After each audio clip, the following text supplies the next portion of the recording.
Hi, everyone. Welcome and good evening. My name is Lauren Artilles, and on behalf of Harvard Bookstore, the Harvard University Division of Science, and the Harvard Library, I'm excited to introduce this virtual event with Alastair G. and Dani Anguiano presenting their co-authored book, Fire in Paradise, An American Tragedy. I hope you're all well and safe and hanging in there. Thank you so much for joining us tonight virtually. Tonight's event is the latest installment in our Harvard Science Book Talk series, which works to bring the authors of recently published science literature to our Cambridge community and beyond. Coming up in the series on Wednesday, April 23rd at 7 p.m., we'll host celebrated author and science journalist Annalee Newitz for their new book, Four Lost Cities, A Secret History of the Urban Age, in conversation with historian and sci-fi writer Arkady Martine. To learn more about this and our other upcoming virtual events, you can visit harvard.com and sign up for our email newsletter, or check out the page harvard.com/science for more info. We also have a Science Research Public Lectures YouTube channel where you can view previous talks that you might have missed. This evening's discussion will conclude with some time for your questions. So if you have a question for our authors at any time during the talk tonight, click on the Q&A button at the bottom of the screen, and we'll get through as many as time allows. In the chat, I'll be posting a link to purchase Fire in Paradise on harvard.com, as well as links to donate in support of this series and our store. Your purchases and financial contributions make events like tonight's possible and help ensure the future of a landmark independent bookstore. So thank you to our partners at Harvard University, and thank you to all of you for showing up and tuning in support of authors, publishers, indie bookselling, and especially for science, because it really, really matters in this difficult time and always. And finally, as you may have experienced in virtual gatherings over this past year, technical issues may arise. So if they do, we'll do our best to resolve them as quickly as possible. Thank you so much for your patience and understanding. And now I am delighted to introduce tonight's speakers. Alastair G. is an award-winning editor and reporter at The Guardian, who has also written for The New Yorker Online, The New York Times, and The Economist. Dani Anguiano writes for The Guardian and was previously a reporter for the Chico Enterprise Record. She lives in the San Francisco Bay Area. Tonight, they'll be discussing their co-authored investigation into the devastation of the 2018 wildfire in Paradise, California.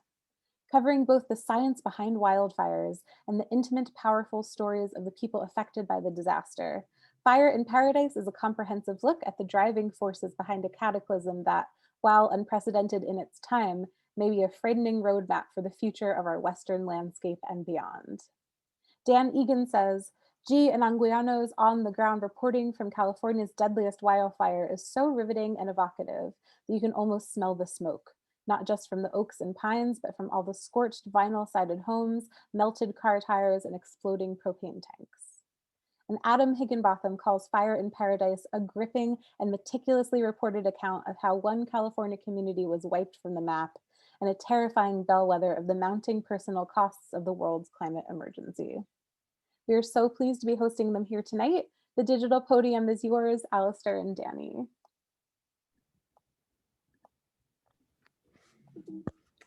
Hello, we're so excited to be here with you all tonight.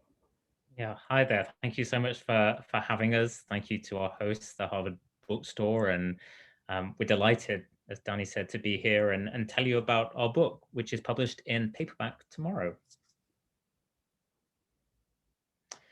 We thought that we might start with a short reading from the book, a part of the book early in the book that really sets the scene for the book and for the fire.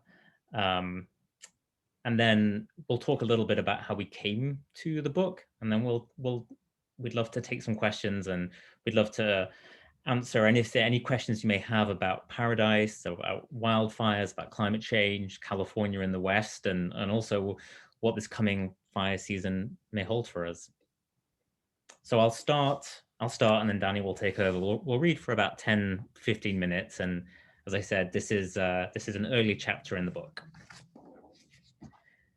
Before many people in Paradise knew that there was a fire on the morning of November 8th, 2018, it announced its presence with strange portents. Churning through the friable brush in the river canyons and in the community of Concal, drawing power from the wind, it watercolored the atmosphere and flung little bits of itself far into the distance. At a home in Eastern Paradise, A man took his dog out into the yard for its morning exercise when he realized that the lawn was covered in burned leaves. It was so dark when another local rose at 8 a.m. that he thought the sun hadn't risen yet, though when he looked up, he saw a red reflection in the murk. A senior went to a doctor's appointment and found that no one had shown up for work, but from somewhere in the distance, he could hear metallic explosions. And at the Cypress Meadows nursing home, a manager was standing outside around 7:58 a.m. when a maintenance worker ran over holding a charred piece of bark. This just came out of the sky. It was on fire. In Paradise, a 44-year-old homemaker called her daughter's high school to ask whether classes had been cancelled owing to the plume she could see on the eastern horizon. They weren't going to cancel classes for smoke, they told her. After all, fires were a regular part of life in Paradise. So she and the two teenagers hopped into the car and drove to Paradise High. On the way, they noticed that the pines were covered in ash, as if there had been a blizzard.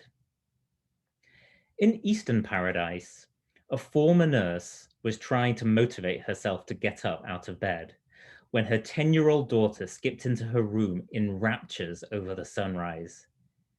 "It's so beautiful this morning," she told her mother. She asked for her mum's phone so she could take a picture of it.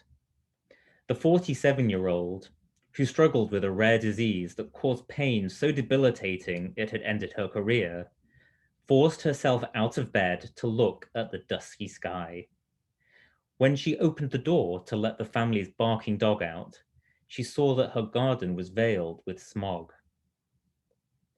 And a few miles away, when Patricia Smith walked to her daughter's house, along the path that separated it from her own cottage, a black feather drifted past her nose. Smith had come to America in 1983 from the British town of Boston and had mostly lived in the San Francisco Bay Area. But in 2017, she, her husband, and her daughter's family had moved to a wooded 5-acre spread in Paradise that they felt absurdly lucky to have been able to afford. Smith's windows faced the forest. It was so splendidly secluded, you could walk around the cottage naked if you felt so inclined. That morning, her daughter's alarm had not gone off, and they'd all slept in late. At 8:30 a.m., Smith's granddaughter bounded over to the cottage to wake her up and tell her about the fire. Me being English, I'm like, "Oh wait, I've got to make a cup of tea," Smith said. She drank half of it and had the cup in hand when the feather floated past, inches from her face. Bending down to take a look, she found it warm to the touch. It wasn't from a bird. It was a charred wooden ember. She looked up. The horizon was red, but the entire rest of the sky was black. It was hypnotic and beautiful and very, very wrong. She jogged the rest of the way to her daughter's, spilling the remaining tea, and said, "We have to get out of here." I'll pick up the next section. Hopefully you can hear me okay.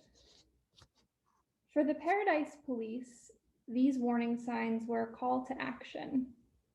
Officer Rob Nichols had been roused at 4 a.m. by angry winds. Finally rising at 7 from a fitful sleep, he saw a rust-colored sky. While his wife helped their 2 young children get ready for school, Nichols called the station. A colleague told him about the blaze, but said Paradise would probably be fine. A 22-year-old rookie cop, Kyle Shuke, had arrived at the Paradise police station at 7:15 and was waiting for Nichols in a day of field training. He had been with the department for a month. It was quiet as he sat next to an officer catching up on paperwork, but soon he noticed a flurry of calls coming in as residents asked about the thick black vapor outside their doors and if a fire had sparked in town. "As far as I know, it's north of Concal," the calm dispatcher told one woman. "So far, we're not in any danger." She rushed off the call as phones jangled in the background. At 7:26 a.m., another caller remarked nervously, "Looking out our backyard, it looks it's kind of close." As Nichols arrived at work, ash was falling from the sky and dusting the black and white police cruisers. He was walking toward the door in the station's back lot when Shuki and another officer ran out. They were getting calls for multiple spot fires all around Paradise, and Nichols and the trainee were tasked with finding one just down the road from the Taco Bell in the middle of town. "I'm driving today," Nichols said. It would be better to have someone who knew the roads well behind the wheel. Pulling out of the station, Nichols called his wife and told her to pack the car, take the kids, and flee. As the officers neared the location of the call, Nichols spotted his wife's aunt and her granddaughter standing outside a home on Nunley Road.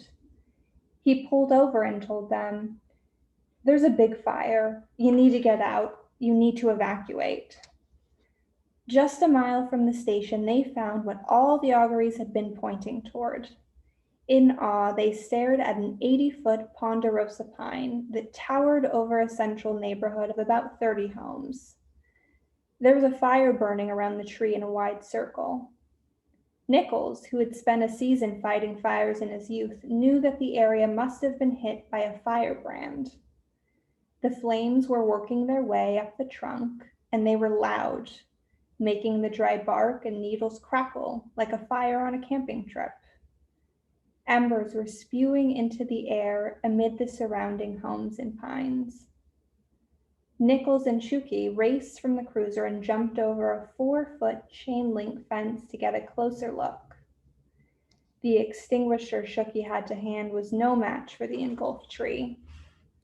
Nichols tried a garden hose, but nothing came out. The lot was vacant and likely had no water service. "Paradise S-15, we need a fire truck," Nichols said over the radio, identifying himself by his radio call sign. "We got a pretty big fire here that's involving a large tree." The dispatcher responded moments later, "There's no resources available." Nichols was shocked. This could only mean that every firefighter in town was already occupied somewhere else, and that what was happening in front of him was likely happening all over Paradise. His gut told him to get people out. So the pair ran from house to house, banging on dozens of doors to alert people that they had to go. Some were still asleep. At half of the homes, no one answered. It took them 20 minutes, and when they were done, they got another call for a spot fire near the school district office on Clark Road. The streets were already crowded as they drove the 2 miles north. The blaze was still small by the time they arrived, and Shuki tried to put it out with the extinguisher. Nichols scanned the surroundings, vacant lots and the Kmart parking lot across the road. His heart sank. Another massive ponderosa, this one 50 feet in height, was swathed in flames from base to crown. Fierce gusts of wind scattered burning pine needles all around it. Nichols was not a man prone to melodrama, but at this moment he felt defeated. "We're done," he thought to himself.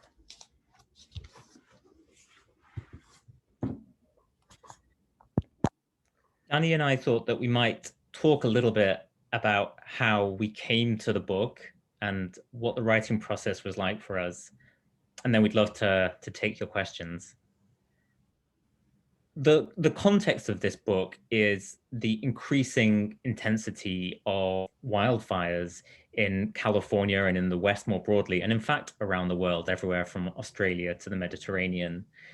And in California, over the last 10 to 15 years, if you speak to firefighters, what they'll tell you is every year seems to bring a fresh horror, a fire of an intensity that they hadn't known before. For one of the firefighters that we spoke to for the book, he told us about a fire. He worked in the 1970s or early 80s. And this fire was, I think, about 1,500 acres. And he said that at the time, that was a big fire in California. And he says, in comparison to the fires that we're seeing today, that fire was just a speck, he said, just a speck. We're now seeing regularly mega fires, fires of over 100,000 acres. Just last year, California had 5 of its 6 largest fires in history, in recorded history. And it's a pattern that's repeated in many Western states, as I'm sure you'll recall as well. Oregon and Washington also saw severe wildfires last year. The fire that occurred in Paradise was and is the deadliest US wildfire in 100 years, and it's the deadliest ever recorded in California. 85 people died. And the roots of this fire are complicated, but one very clear signal is that the environment, the landscape in California is ever drier, ever hotter. And wildfire scientists say that this is contributing to fires of extreme intensity and of extreme fire behavior as well. We recount in the book how people saw fire tornadoes during the fire that destroyed Paradise, and that in fact fire tornadoes are now much more commonly being seen and reported on in California. So in 2018, when the fire broke out, I'll just speak for me, and then of course Dani can take over. I was an editor at The Guardian, and I had been at The Guardian for a couple of years, and I lived in California for 10 years, and I had been reporting on the magnificent Western landscape in various stories. And I most enjoyed those stories that took me out into the Sierra Nevada mountains, into the incredible natural environment around the Bay Area where I lived. And I think what people who live in the West are aware of, and perhaps is less common knowledge elsewhere, is that actually fire is a real natural part of the landscape in the West. In fact, the ecology has really, it needs fire. There are certain tree species, for example, and these include redwoods, where giant sequoias, where the seeds require heat in order to open. And there are certain flowers that only germinate in the presence of the charred compounds that occur after a fire. So this is an environment that has evolved to live with fire, that needs fire. And so the fact that there are wildfires in California is not surprising. It's the intensity. And at The Guardian, reporting on this, editing stories about wildfires, it was increasingly apparent that we were seeing something different. Just a year or two before the fire in Paradise, there had been an enormous fire tornado that had destroyed a neighborhood in the town of Redding. There had been wine country fires that killed dozens of people in and around the town of Santa Rosa. And then on the morning of November 8th, 2018, there were signs that something else was going on in the town of Paradise, which is about 3 hours northeast of San Francisco. And I'll turn it over to Dani. Sure. So to give you a little background on me to kind of lead to that part of the story, I have worked with The Guardian since the summer of 2018. And before that, I came from a newspaper in Chico, California, which is about 10 miles down the road from Paradise. Chico is where I grew up. It's where all of my family lives. And as a reporter there, I covered quite a few wildfires. There were a few deadly wildfires in the year leading up to the Camp Fire, as Alastair mentioned. So I covered some of those.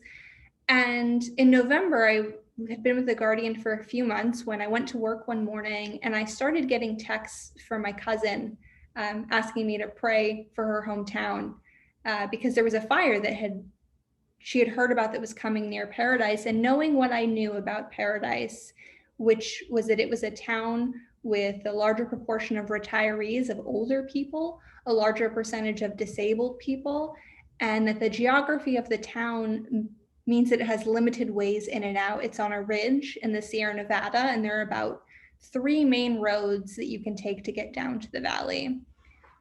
So when this fire came, it basically swept over this town and caught people completely unaware. It was early in the morning, and by the time people realized that there was a fire, it was pretty much time for them to go. That's how rapidly the fire came to the town and, started setting these spot fires like we referenced in that bit of the book. So when that happened, I started getting messages from family and friends, and I went to my editors at The Guardian and said, hey, there's this fire, it's gonna be really bad, and you should probably let me cover it since that's my backyard and where I grew up, which is ultimately what happened. I drove up to the area, and even before I left the Bay Area, as Alastair mentioned, the Bay Area is about 3.5 hours southeast of Paradise. You could smell the smoke from our office in Oakland. And so driving north, I could smell it the whole time, and it was getting thicker and thicker. And by the time I was probably 40 or 50 miles from Paradise, still in the valley, I drove basically into darkness. The sky was this purplish, reddish, very unnatural color that was really off-putting. And then I started covering what was happening there, interviewing people who had been displaced, going into the town as it was still burning. And slowly we put the pieces together that what had happened was this fire swept over the town. About 27,000 people in Paradise alone needed to get out right away. They tried to evacuate on very small, on the very limited number of roads they had out of town. And basically people got stuck right away. The roads, it was just total gridlock as tens of thousands of people tried to flee. And from there, for the people that did get out, they had nowhere to go. Their homes were in danger, their friends and families' homes were in danger. And so it created this, basically this group of migrants or refugees who were trying to seek shelter while firefighters were trying to take on this massive undertaking of this huge fire. So as I said, from there, I covered the fire for several weeks, going to, for instance, the local Walmart that had kind of become this refugee camp for people. Fire survivors were sleeping outside on the lawn and in tents and in their cars because they had nowhere else to go. And during that time, Alastair and I joined forces and started covering the fire together, and wrote the piece that eventually led to our book on this topic, Fire in Paradise. And so we've continued covering basically the aftermath of this fire for the last 2.5 years. And kind of what we've seen is that this is a crisis that is still unfolding today. It's created a housing crisis in that part of Northern California where people are still struggling to find housing. They're still struggling to rebuild their lives, and they're still dealing with trauma. So as California's wildfires worsen, and last year we saw 4 million acres burned, and very close to Paradise, we saw 16 people die in another wildfire. While that's happening, these people in these areas are still trying to put the pieces back together from what happened in 2018. One other thing I'd mention is I'd love to talk about what it was like to be co-authors as well, because this was one of my first experiences of that, working so closely with another colleague. And as Dani mentioned, we joined forces a couple of weeks after, and it's been one of the most amazing professional experiences of my career. I think Dani and I, we'd known each other a little bit before the book, but we, by the end of it, there was one phone call I remember close to the book being published where we had to do final fact checks and copy edits on the book, and we got on the phone call together at 10 p.m. and we put the phone down at 7 a.m. the next morning. We had been on the phone working through it the entire night. And so that was also a really remarkable part of writing this book. It was telling the story of this town, evoking what was lost, while working also with a really exceptionally talented colleague at The Guardian. So that was one of the, that was one of the most fascinating things. And I would just say as well, what we tried to do with the book, as well as tell the hard stories, the stories of loss, we also wanted to tell the stories of heroism, the stories, the human stories, the people who made it through, who saved themselves, their neighbors, their animals, other people's animals, who weathered something really, frankly, apocalyptic. And so we hope that that comes through in the book as well, not just the difficult parts, but also how people's humanity really shone through. And so we can take some questions now. Dani, do you want to take, there's one about PG&E. Yeah, I don't know. Oh, I see the questions now. Right. Okay. So PG&E's role in the fire. So when that fire started on the morning of November 8th, what happened basically was a faulty piece of PG&E equipment, a piece of equipment that was estimated to be about 100 years old, this transmission tower. That piece of equipment failed, and it sparked this blaze during a weekend where the fire risk was very high. And so that led to this massive conflagration that destroyed, more than 14,000 homes, killed 85 people. And if you, follow wildfires in California, what you see is that in the last few years, PG&E has been responsible for fires time and time again.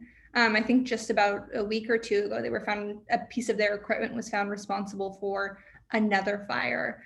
But this fire was different. It was so deadly. The devastation was so immense. The town of Paradise was mostly destroyed.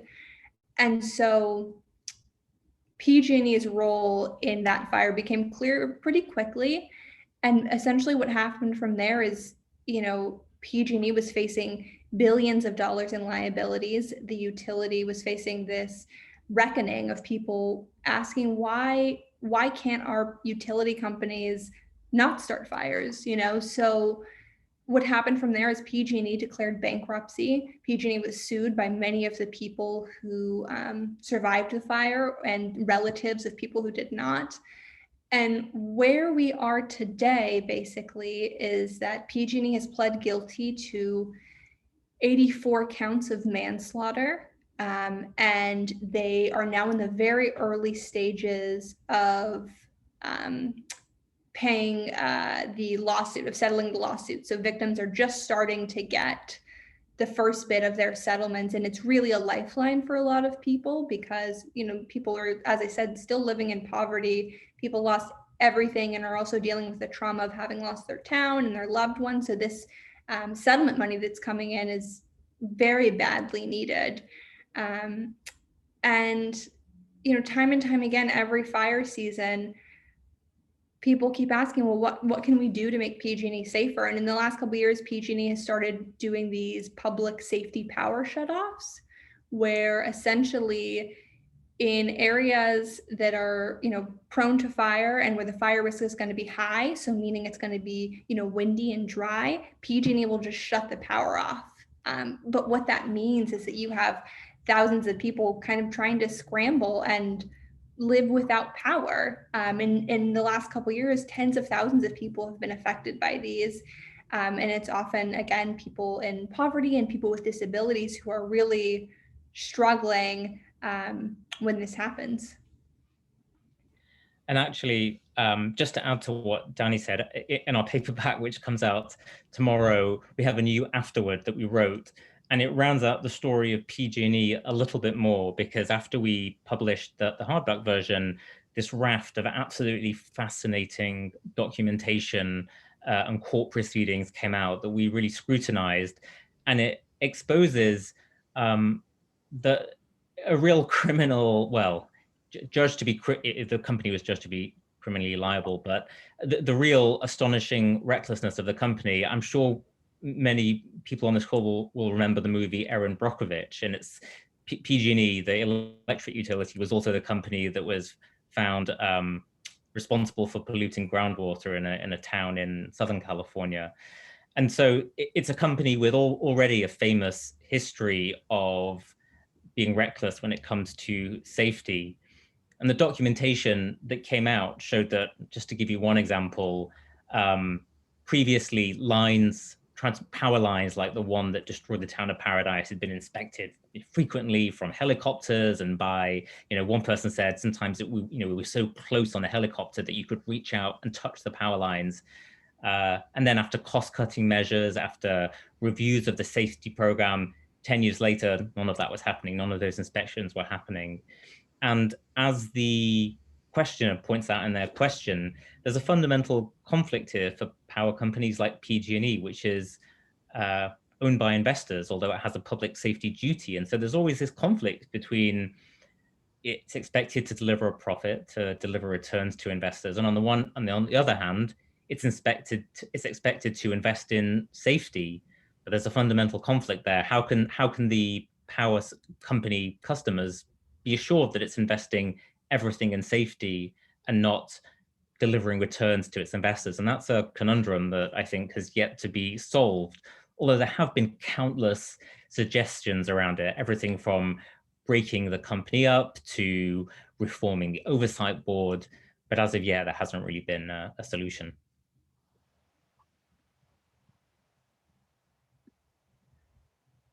Well, there's a related question here, actually, which is about, the questioner asks, I presume the PG&E problem is because the power lines are above ground and therefore subject to falling and shorting. Are there any talks about moving the power lines below ground, as they do in Europe? I realize it will cost a lot of money, but may still be better in the long run. That's really interesting. They are actually doing that in Paradise. That was part of the deal that was negotiated, is that PG&E will underground all of the power lines in Paradise. What's interesting, though, is that that's not a foolproof solution. To get pretty technical, there are two kinds of power lines. Largely in California, there are the really heavy-duty power lines that transport power between regions, and then there are the smaller lines that deliver it to individual homes and individual businesses. And in Paradise, they are undergrounding those much smaller power lines, which deliver power to individual homes. But actually, the power line that shorted and caused the Paradise campfire was one of those very heavy-duty transmission lines outside of town, and those aren't being undergrounded. And it's very hard, and it's just extremely expensive. I don't even know if they can be undergrounded. Dani may know better than I do, but all of which is to say that is happening in some areas affected by fires, but it's not a foolproof solution.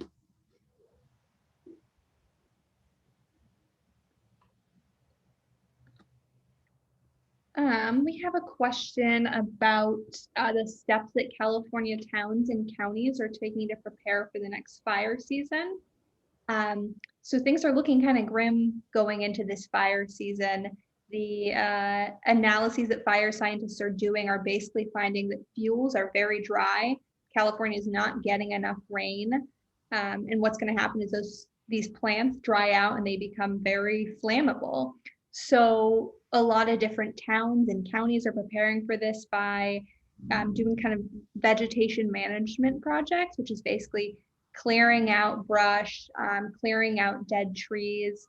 And California is actually working on this huge undertaking going forward, where the governor has put aside, $500 million to toward this for fire mitigation efforts, and hiring, I think, something like 1,300 new firefighters this season.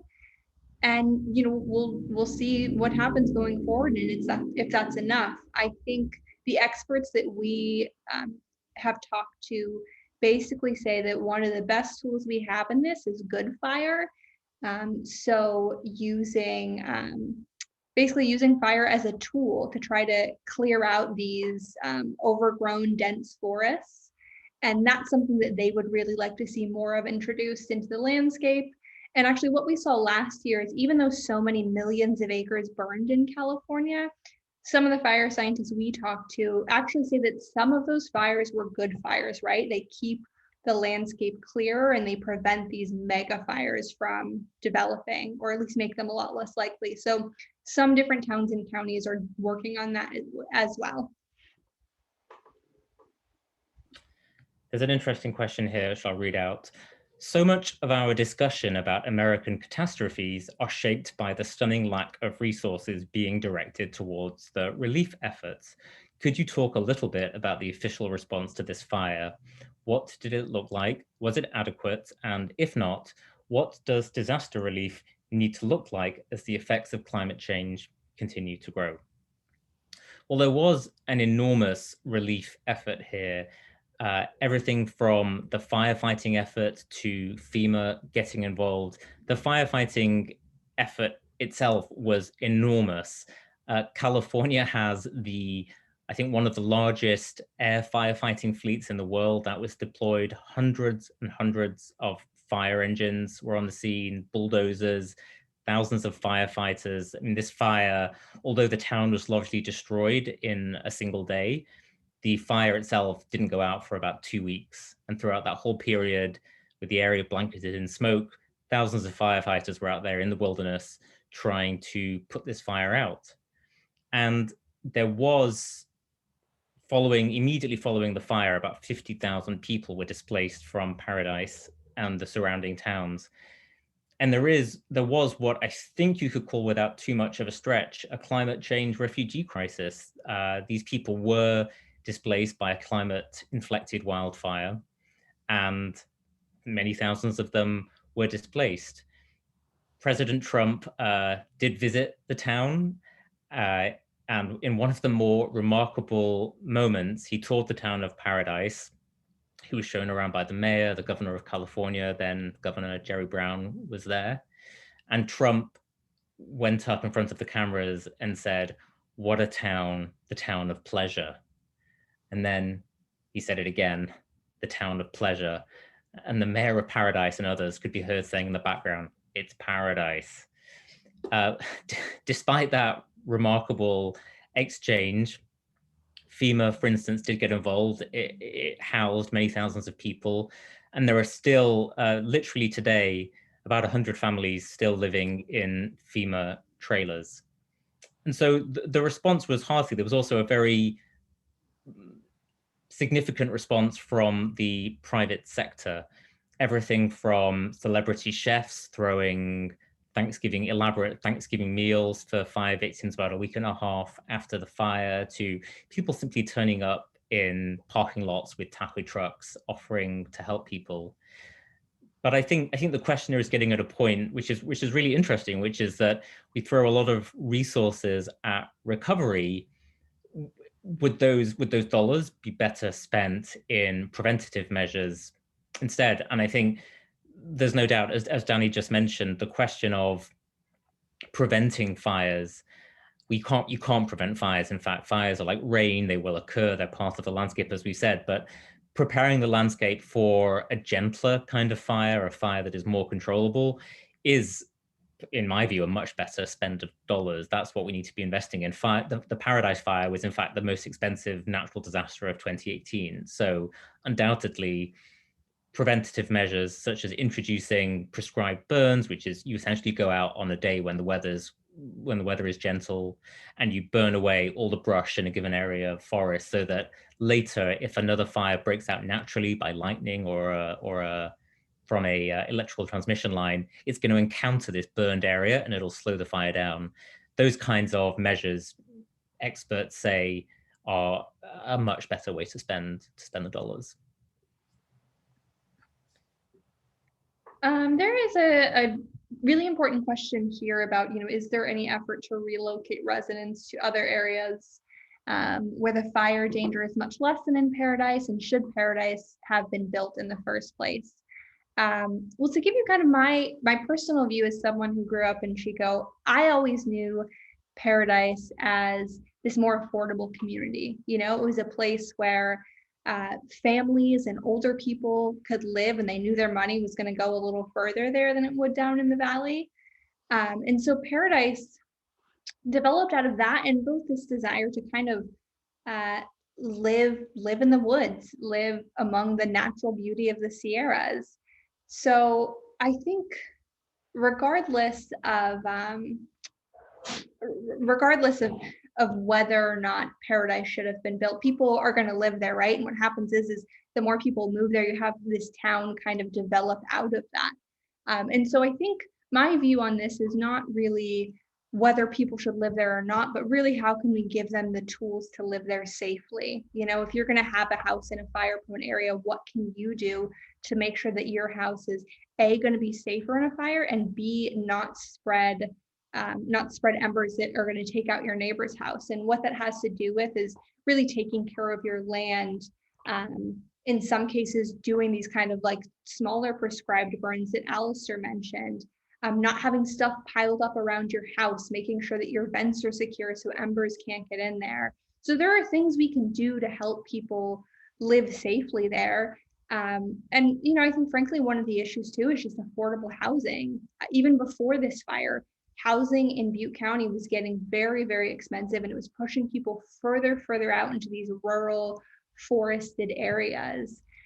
So to answer the first part of the question about relocating residents, I think what we saw after the fire is very generally few returned to Paradise. There's pretty much not a lot left there. And so today I think there's about maybe 3,000 or so people there, and maybe 4 out of the 27,000 people who were originally there. And so, you know, for a lot of people, they don't want to return. It's too traumatic. They don't want to live somewhere where there is a risk of fire.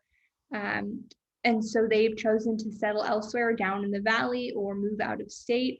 And the people who are there today, you know, I spend quite a bit of time in Paradise and go there at least a couple times a year. The people who I encounter there today are very determined to live there and very determined to rebuild their town, but also to do it safely. And I think it's something they can do. There's a question here which I'll read out. As journalists, could you talk about the work of putting faces and individual stories to these kinds of large-scale catastrophes? Climate change is such an overwhelmingly large issue, and its scope makes it difficult to grasp. I'd love to hear your thoughts about the place of narrative and storytelling in the fight to make change on a policy and structural level. It's a great question because it really goes to the heart of what we set out to do once we started on this book, which was that we knew that people were going to connect with the story of what happened to Paradise only if we could find compelling human stories that really exemplified and elucidated what happened. And so actually, one of the things that we did when we started reporting on the book is we made a spreadsheet of all of the 85 people that we knew to have died. And we tried to get in touch with every single one of their relatives because we thought that these were the people that had suffered the greatest in the fire, and that we wanted to be able to not only tell their stories to give an example of what happened, but also to preserve their memory in a way. It felt like a kind of memorial project as well. And so we turned up, we spoke to a lot of those people. I found some terrible stories. We also found some incredible stories. I mean, I'll mention one of them now. And the reason I'm telling you this is because the question is about the importance of individual stories to conveying the narrative of climate change. And this one story really, you know, was astonishing to me. It was of a firefighter. His name was Joe Kennedy. And speaking about climate change, he said that, you know, he's not like a progressive, liberal, traditionally progressive guy. He's from a small town in the Sierra Nevada. He's pretty centrist. And nevertheless, he said that what had struck him in his work as a firefighter was just, as I mentioned earlier, how much larger and more intense these fires were growing just over the course of his career. He said there's this term in firefighting, a career fire, and firefighters always talk about a career fire. It's the worst fire you've seen in your career. And he said that in his 3 or 4 years as a firefighter, he had seen a career fire almost every year. There was just, the fires were bigger and bigger. And his role was as a bulldozer driver. Joe Kennedy, by the way, I should mention, is an enormous guy. I think this is about 6'4", 6'5". He's built like, well, looks like he goes to the gym every day. He's enormous. very deep voice, very thoughtfully spoken, drives a bulldozer. And he described driving a bulldozer to me as like dancing. He said it's like you have to learn how to balance this very, very heavy piece of machinery and drive it very delicately. And the role of bulldozers and fires is you essentially, when you're fighting a fire, you have to create fire breaks in order to stop the fire spreading. You have to create a line where you basically dug up all the vegetation and all the undergrowth. So you're literally creating a physical barrier that the fire can't spread across. So on the morning of the fire, he was dispatched there. He made his way into the burning town while everybody else was trying to get out in the other direction. He directed some fire crews when he could see that there was a fire right behind them that they hadn't noticed. And then he heard a call over his radio. And it was a call from another crew, another fire engine in his crew. And the crew and the fire engine was saying, "We're trapped, we can't get out." And Joe Kennedy didn't know exactly where they were, but he had a vague idea. And so he started to drive his bulldozer towards where he thought this fire engine was. And on the way, the roads were completely packed with abandoned, burning vehicles. Some of them had bodies inside. But Joe, in order to clear the route for the trapped fire engine, he pushed all of these aside, into the ditches on either side of the road, even though that was very painful for him because of the victims he could see in the vehicles. And he encountered several people who were trying to escape the fire. Some of them wanted to get in his cab, but he said, "There's no room, you can't." But he anyway directed them to safety. And he started approaching the trapped fire engine. The fire engine, there were lots and lots of people inside the cab of that. There were the firefighters and people that had been rescued as well. It was so hot that the plastic on the outside of the cab was melting. The paint was flaking off. The wheels, I think, were at risk of melting. It was very hot inside the cab. But Joe Kennedy cleared all of these cars away, including a burning Prius, which I think he said was burning. It felt like it was burning at something like 2,000 degrees Fahrenheit. And he freed the cab and saved many, many lives in the process. And that story remained with me. I mean, Joe's stoicism, and also the fact that he said to me afterwards, he lives in a town nearby Paradise, and he said to me in a conversation we had in his fire station, he said, when the next fire comes for my town. And what was so striking about it was not that he said, it was that he said when and not if. He had learned from these fires just how extreme the fire behavior had become.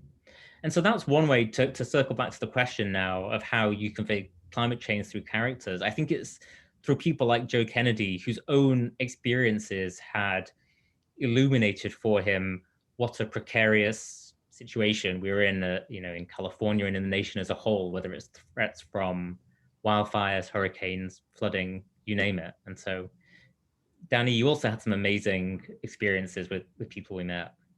Yeah, one story I always love to tell is the story of this father and daughter named John and Sky Sedwick. And if you've peeked at the book, that these are the people who we open the book with.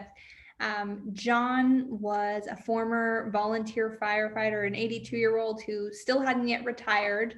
And when he wasn't working down in Chico, he spent his time as a docent at the local history museum and playing music for the seniors at his church. And he was someone who was very involved with the community and loved the Ridge. He lived just north of Paradise in a town called Magalia. He had lived there for basically, I think, more than 70 years after his family moved there from San Francisco in the 40s. And he lived with his adult daughter, Sky, who had moved in with her dad a few years before the fire when she was having some health problems. And the day the fire struck, John knew what was happening. As a former firefighter, he had always feared this fire. When him and Sky would sit down for dinner, he would pray, "Please, Jesus, no fires today." And so on the morning of the 8th, when he saw the smoke coming through the canyon just across the street from his house, he woke up Sky, he told her to go, but he wouldn't leave. He wanted to stay and kind of keep an eye on things. And what John Sedwick did that day was he went and helped neighbors who were trying to put out spot fires on their property. he went and saved the historic firehouse where he did his volunteer work.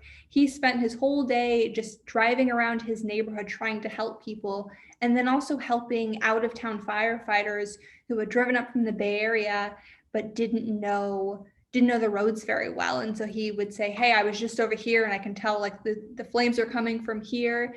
He spent all day doing that, all day, 82 years old, working, doing a lot of really hard physical work. And then that night he called his daughter Sky and told her that things were fine. They'd gotten kind of scary. Fire came right up to their house, but things were fine. But eventually, a few hours after that phone call, while firefighters right next to his house were trying to make a final stand to save this historic restaurant, this 100 and something year old restaurant right next to his house, this massive sort of wall of flames came toward them in the night, and ultimately John Sedwick died in that fire. But it's a story that I think is so powerful because John Sedwick lived in this area, he loved this area and did everything he could to save it. And the fact that he chose to stay and use his skills to try to save it is something that I think is really incredible, and that his family finds a lot of comfort in still. There's a question, what is going on in Paradise now? Are people rebuilding their homes or are they leaving? Well, it's a real mixed bag. As Dani mentioned earlier, I think 3,000 to 4,000 people are back in Paradise of the original 27,000. And if you visit right now, it's a town transformed. Not only were many of the historical buildings left, were lost, but also the real, the heart of the town, the guts of the town were really, so many homes were lost, so many people left, so many relationships were ripped apart. I mean, one of the most moving points in the book was just people telling us about things they'd lost. And it wasn't just the physical things. It was, knowing that they had this neighbor they could go and have a coffee with every morning. It was knowing that little private walk through the woods to get them to the bus stop. It was 150 years of history in this town that were really ripped apart by that fire. And so people are moving back now. There was a massive clearance undertaking. And so right after the fire, with so many homes burned down, you would drive down many streets, and all you would see all around you were just the ruins of house after house after house, with burned cars, burned tires in front of them, total devastation. In fact, some of the search and rescue teams that we spoke to who'd worked at the World Trade Center, they'd worked at some of the space shuttle, one of the space shuttle crash recovery sites, said that Paradise was really unlike anything they had ever seen. And it's really something that is rare to see in post-war, in post-war history in America, a town level to the ground. And so there has been this incredible clearance effort now. And so when you visit Paradise, it's actually quite beautiful in parts. I think Dani was telling me she was there just the other week, and all of these burnt out lots, they're now just open meadows, and you maybe have an occasional house and meadow after meadow after meadow. And there aren't very many people left there. And Dani, I'll let you take it away because you were just there, and maybe you could share some of your impressions.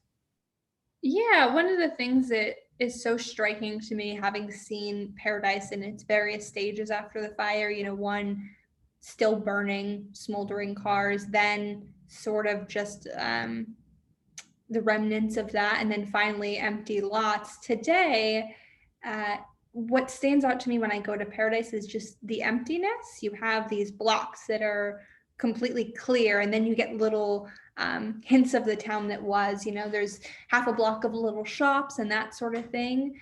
I would say when I was there most recently, earlier this month, it really felt like Paradise was kind of getting back on its feet. There were a lot of stores and restaurants that had reopened, still a lot, but fewer construction vehicles and that sort of thing. And you're seeing a lot of new homes, which is great because, those new homes are generally at less risk of burning. But still, I think Paradise is going to be such a different town. And that's one of the things people have told us from the very beginning is Paradise was a refuge for people who in many cases couldn't afford to live elsewhere and loved living in the natural beauty of the Sierras. And most people we have talked to have kind of acknowledged that, it's not going to be the same now. It's going to be a different town, and it's probably going to be, maybe a slightly more affluent town, not quite the refuge that it was before. Some of the people we met are actually involved in are intimately involved in the recovery efforts, or are just boosters of the town. One of the people, I'm sorry, there's a lot of sunlight on my face. I hope you can see me okay. One of the people we profile in the book is a longtime Paradise resident called Iris Natividad, and she unfortunately lost someone in the fire. But after the fire burned through, she thought, maybe I'll return to Paradise, maybe I won't. She was really undecided about it. She thought of moving to the Oregon or Washington coast. She just thought of leaving the area. And she realized, in a sense, that she had unfinished business in Paradise, that she felt as though it was still part of her story. And so when I first met Iris, she was working in one of the very, very few stores that had survived and actually had reopened shortly after the police blockade, the emergency blockade of the area was lifted. It was an antique store called Treasures from Paradise. And Iris wasn't just selling sort of antiques and knickknacks. She's actually a specialist in decorated glass. She started getting into this whole line of products called Paradise Strong. She was selling teddy bears that said Paradise Strong and pieces of wood carved with Paradise Strong. She wants to buy a piece of land there and move back to Paradise. She wants to stay involved with the town. She's a booster for the town. She wants to open her own store there. There's a siren behind me if you can hear it. And so while a lot of people have been displaced, there are people like Iris who've decided to commit to the town. There's not a question, but a very thoughtful comment from Judy about her family who lost homes in the fire and are still dealing with trauma. It's an account that we hear time and time again from people. I mean, this was a life-shattering event for people. I think pretty much everyone we've talked to is still really fighting that trauma and trying to learn how to live with it and move forward. It's very difficult. And that kind of leads to another question about people who survived the fire but are having trouble rebuilding their lives. I think for that, I'll just mention Sky, John Sedwick's daughter, who I mentioned earlier. So the fire destroyed the land that she shared with her father, destroyed their historic home. And from there, she was really kind of at a loss. She bounced from friends of friends' houses to eventually she was placed in FEMA housing, where she has spent, I think, probably about 1.5 years, maybe 2 years now. And she's really still waiting for that PG&E settlement money to come in and rebuild her life. She didn't have insurance money on the house. The house was so old, I think it was about 110 years old, that her father couldn't get insurance on it. And that's one of the things she's told me is that I'll be fine, but if I'm going to rebuild my life, I need that money to come in to kind of set that up. And she wants to go back to that land. So I think a lot of people are really holding out hope for that. Today, there continue to be some resources available for fire survivors. As we mentioned, people are still in FEMA housing, and I think they have extended that program through the fall. Millions and millions of dollars came into Butte County. Most of it was kind of funneled through this nonprofit called the North Valley Community Foundation, which has done really incredible work in the area and has, I think, some direct payment programs to help survivors. However, one of the things with that is a lot of the money that came into the county, rather than go directly to individuals, a good portion of it is going to the actual town to help the town rebuild. So that's why I think we still have so many people struggling. So though there are still resources, there are still basically there are disaster case managers who work with families to try to help them get back on their feet. I think just the level of destruction and the tens of thousands of people affected, even with that, it's still pretty difficult. I think we might be at time now. Is that right? Yes. Hi. Well, I suppose I just wanted to say, I wanted to thank everyone for such thoughtful questions. It was really pleasurable just to engage with everyone like this. I wish it could be in person, but thank you for so much for all of these wonderful questions and thoughts. And our paperback is out tomorrow with a new afterword. So please pick it up if you're interested. And yeah, thank you so much to the Harvard Bookstore as well for hosting us. Yes, thank you very much. It was really great to be able to talk to you all about this. And I really appreciate your continued interest in this. For thousands of people, this disaster is still a disaster. So I think continuing to pay attention to it and see what's happening there is so important. And it means a lot that you all took the time to do that. Thank you. I just want to thank you both for sharing your reportage with us, and thank you to everyone out there for asking such thoughtful questions and spending your evening with us. Please learn more about this fascinating book and purchase the new to paperback Fire in Paradise at harvard.com. And on behalf of Harvard Bookstore, the Harvard Division of Science, and the Harvard Library, all here in Cambridge, Massachusetts, have a good night, keep reading, and please be well. Thanks so much, guys. Bye. Thank you.